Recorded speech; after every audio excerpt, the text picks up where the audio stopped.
Treasury Star Parade.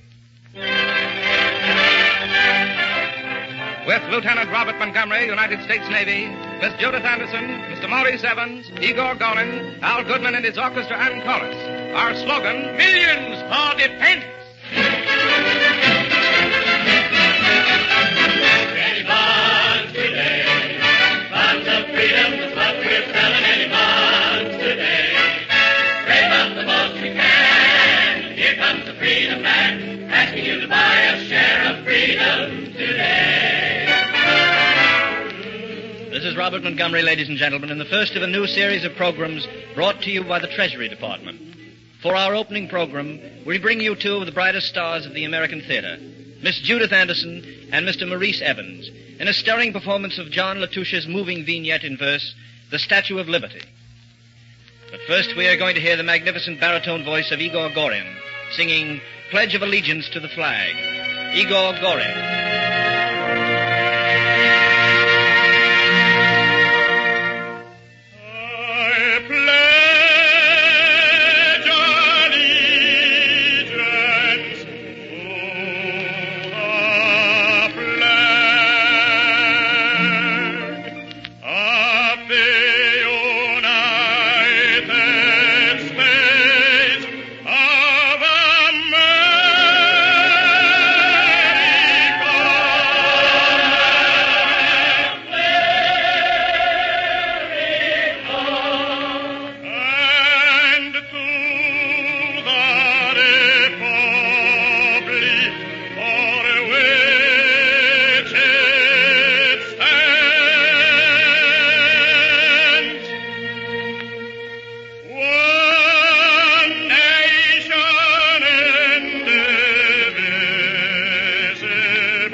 Pardonnez-moi. Oh, that's all right.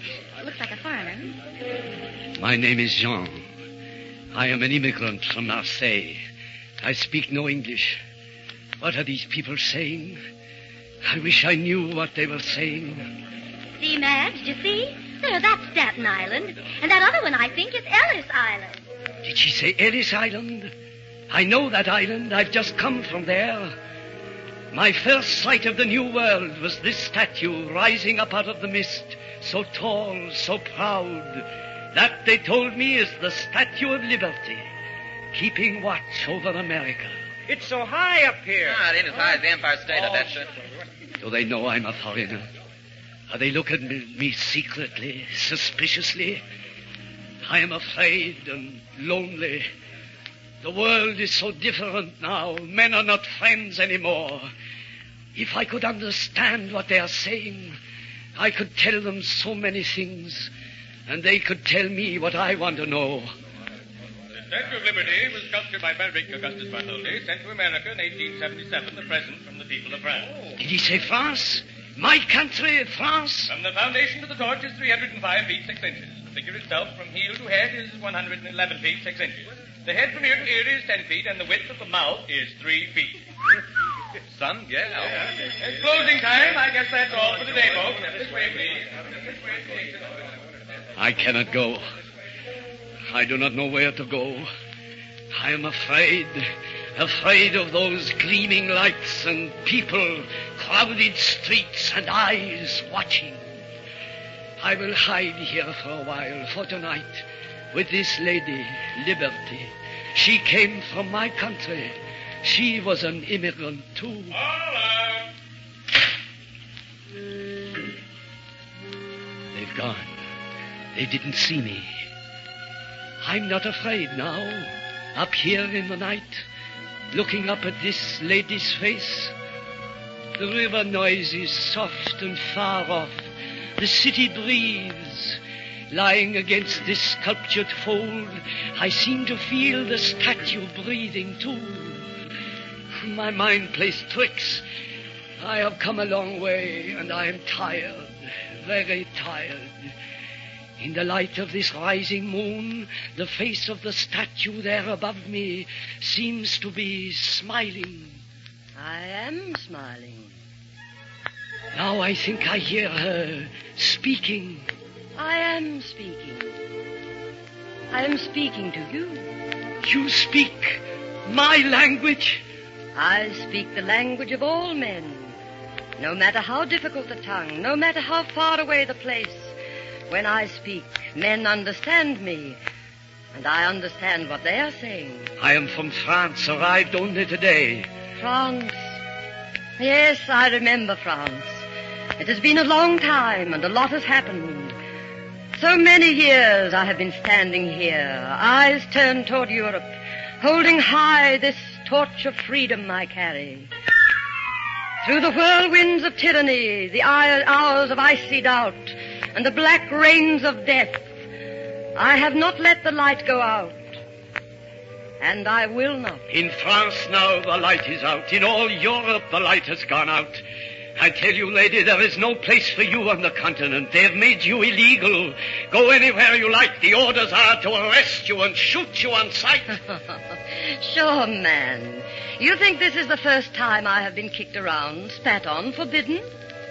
It doesn't bother me anymore. I'm old, Frenchman.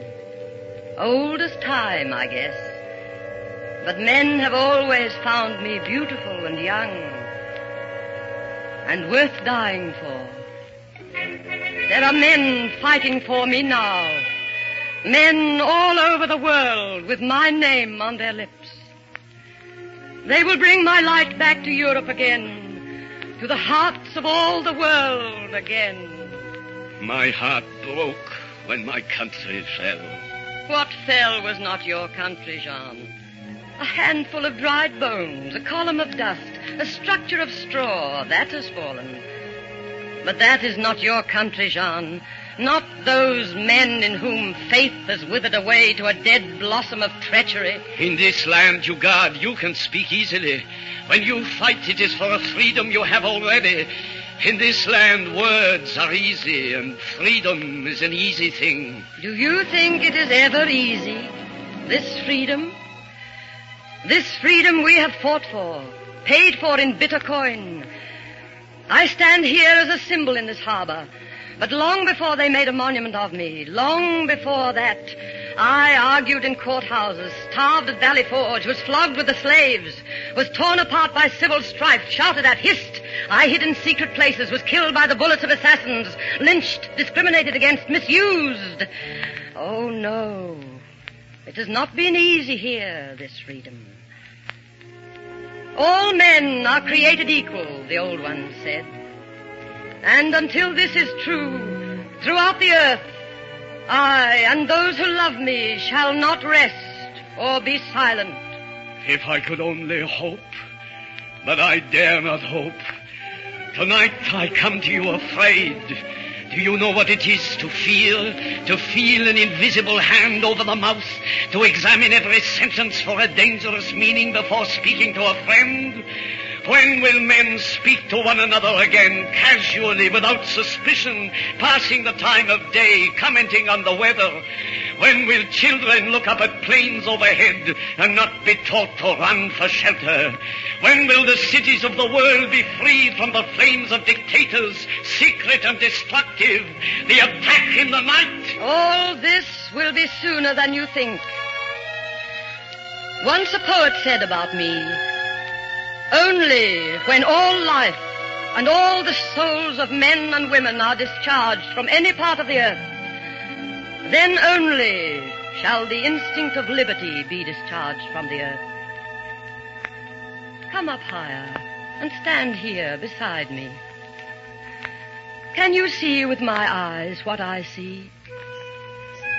Yes, all of America and the people in it. In all that nation, is there a place for me? It has been built by those like you who came here.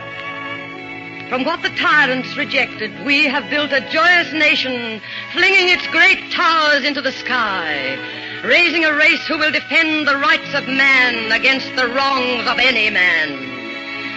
In the continent there before you, the fields yield up their abundance. The earth pours out its oil and ore. From 1,000 factories come silver-winged ships, and from 1,000 smelters the flame soars high. Everywhere, everywhere, with all the wealth of her, all the might of her, America rises at last, vital and strong, no longer young. Instead, the mother of nations, to make all men free. And the poet's words we send to you, Czechs and Austrians, clenching impotent fists behind you while your other arm gives servile salute. To you, Jews, scattered over the earth, your children starved, your property stolen. To you, Germans, you poets in prisons, fighters underground and exiled. To you, Russians, waiting a command by a snowy cliff. And to you, Frenchmen, betrayed by puppets weary of war. And to you, Englishmen, standing with erect heads among your ruined cities, knowing no defeat. And to you, Chinese, your great rivers running red with heroic blood. To you, world, bewildered, torn apart by doubts, the message comes. Only when all life and all the souls of men and women are discharged from the earth, then only shall liberty be discharged from the earth.